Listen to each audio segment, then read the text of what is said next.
عقیدہ ختم نبوت سے متعلق سوالات۔ سوال: عقیدہ ختم نبوت سے کیا مراد ہے؟ جواب: اس بات کو دل سے تسلیم کرنا کہ حضرت محمد صلی اللہ علیہ وسلم اللہ کے آخری نبی ہیں۔ آپ صلی اللہ علیہ وسلم کے بعد تا قیامت کوئی نبی پیدا نہیں ہوگا۔ سوال: سب سے پہلے اور سب سے آخری نبی کا نام بتائیے۔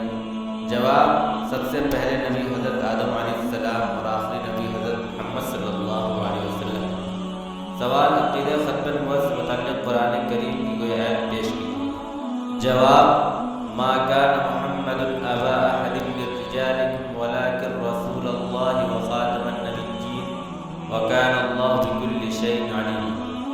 ترجمہ: محمد صلی اللہ علیہ وسلم تمہارے مردوں میں سے کسی کے باپ نہیں ہیں، لیکن وہ اللہ کے رسول اور آخری نبی ہیں، اور اللہ تعالی ہر چیز کو خوب جانتا ہے۔ سوال: دین اسلام کے مکمل ہونے کا ثبوت قرآن مجید سے دیجیے۔ جواب: الیوم اکملت لکم دینکم واتممت علیکم نعمتی ورضیت لکم الاسلام دینا۔ ترجمہ: آج میں تمہارے لیے تمہارے دین کو مکمل کر دیا، تم پر اپنی نعمت پوری کر دی اور تمہارے لیے دین اسلام کو پسند کیا۔ سوال: حضور صلی اللہ علیہ وسلم کا پوری دنیا کے انسانوں کے لیے نبی ہونے کا ثبوت قرآن حکیم سے دیجیے۔ جواب: قل یا ایھا الناس انی رسول اللہ الیکم جمیعا۔ ترجمہ: اے نبی صلی اللہ علیہ وسلم، آپ کہہ دیجئے کہ اے لوگوں، میں تم سب کی طرف اللہ کا رسول ہوں۔ سوال: کیا یہ کہنا درست ہے کہ حضور صلی اللہ علیہ وسلم کے بعد تو نبی نہیں آئیں گے لیکن رسول آئیں گے؟ جواب: بالکل درست نہیں۔ حضرت صلی اللہ علیہ وسلم کا واضح فرمان ہے، میرے بعد نبوت اور رسالت کا دونوں سلسلہ ختم ہو چکا۔ ان النبوۃ والرسالۃ قد انقطعت فلا رسول بعدی ولا نبی۔ سوال: کہ حضور صلی اللہ علیہ وسلم کے بعد غیر تشریعی نبی جو صاحب کتاب نہ ہو آ سکتے ہیں؟ جواب: نہیں۔ حضرت صلی اللہ علیہ وسلم کا ارشاد لا نبی بعدی، میرے بعد کوئی نبی نہیں، بالکل عام ہے، اس میں تشریعی اور غیر تشریعی کی کوئی تخصیص نہیں۔ سوال: کیا کوئی عبادت و ریاضت کے ذریعے نبی بن سکتا ہے؟ جواب: ہرگز نہیں۔ اللہ تعالیٰ جس کو چاہتا ہے نبی بناتا ہے، اللہ عالم حیث یجعل رسالتہ۔ سوال: نبی اور رسول میں کیا فرق ہے؟ جواب: نبی ہر پیغمبر کو کہتے ہیں، چاہے وہ صاحب کتاب ہو یا صاحب کتاب نہ ہو، اور رسول صرف صاحب کتاب پیغمبر کو کہتے ہیں، جیسے حضرت محمد صلی اللہ علیہ وسلم، حضرت موسیٰ علیہ السلام، حضرت داؤد علیہ السلام، حضرت عیسیٰ علیہ السلام۔ سوال: نبوت کے ختم ہونے کا ثبوت حدیث رسول صلی اللہ علیہ وسلم سے بتلائیے۔ جواب: انا خاتم النبیین لا نبی بعد، میں آخری نبی ہوں، میرے بعد کوئی نبی نہیں ہے۔ سوال: حضرت آدم علیہ السلام پہلے اور حضور صلی اللہ علیہ وسلم آخر نبی ہونے کا ثبوت حدیث رسول سے دیجیے۔ جواب: عن ابی ذر قال قال رسول اللہ صلی اللہ علیہ وسلم یا ابا ذر اول الانبیاء آدم وآخرهم محمد صلی اللہ علیہ وسلم۔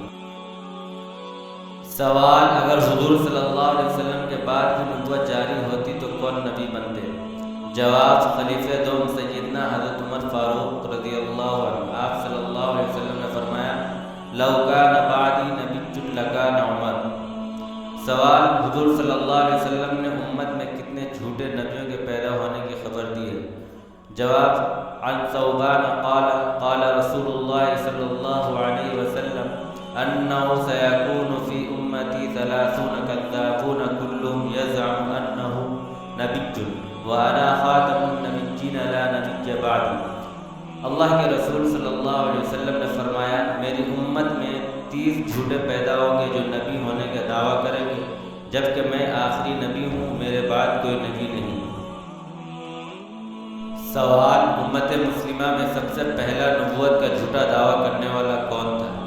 جواب: اسود عنسی۔ سوال: اسود عنسی کے بارے میں حضور صلی اللہ علیہ وسلم نے کیا حکم دیا؟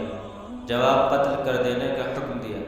سوال: اسود عنسی کو کس صحابی نے قتل کیا تھا؟ جواب: فیروز دہلوی رضی اللہ عنہ۔ سوال: حضرات صحابہ کا سب سے پہلا اجماع کس بات پر ہوا؟ جواب: جھوٹے مدعی نبوت مسلمہ بن کذاب کے خلاف جہاد پر ہوا۔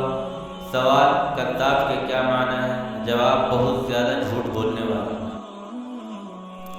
سوال: کذاب کیا مسلمہ کا نام ہے؟ جواب: نہیں، یہ مسلمہ کا لقب ہے۔ حضور صلی اللہ علیہ وسلم جھوٹی نبوت کا دعویٰ کرنے کی وجہ سے اس کو دیا ہے۔ سوال: مسلمہ کذاب کون تھا؟ جواب: مسلمہ کذاب جھوٹی نبوت کا دعوے دار تھا۔ سوال: مسلمہ کذاب نے کس زمانے میں نبوت کا دعویٰ کیا تھا؟ جواب: مسلمہ کذاب نے حضور صلی اللہ علیہ وسلم کی حیات طیبہ کے آخری دور میں نبوت کا دعویٰ کیا۔ سوال: کیا مسلمہ کذاب کے دعوے نبوت کی اطلاع حضور صلی اللہ علیہ وسلم کو بھی تھی؟ جواب: جی ہاں، حضرت صلی اللہ علیہ وسلم نے خواب میں دیکھا کہ آپ صلی اللہ علیہ وسلم کے دونوں ہاتھ میں سونے کے کنگن ہیں۔ آپ صلی اللہ علیہ وسلم نے پھونک ماری تو وہ دونوں کنگن اڑ گئے۔ پھر آپ صلی اللہ علیہ وسلم نے اس خواب کی تعبیر یوں بیان فرمائی کہ سونے کے ان دو کنگن سے مراد یمامہ کا شخص مسلمہ ہے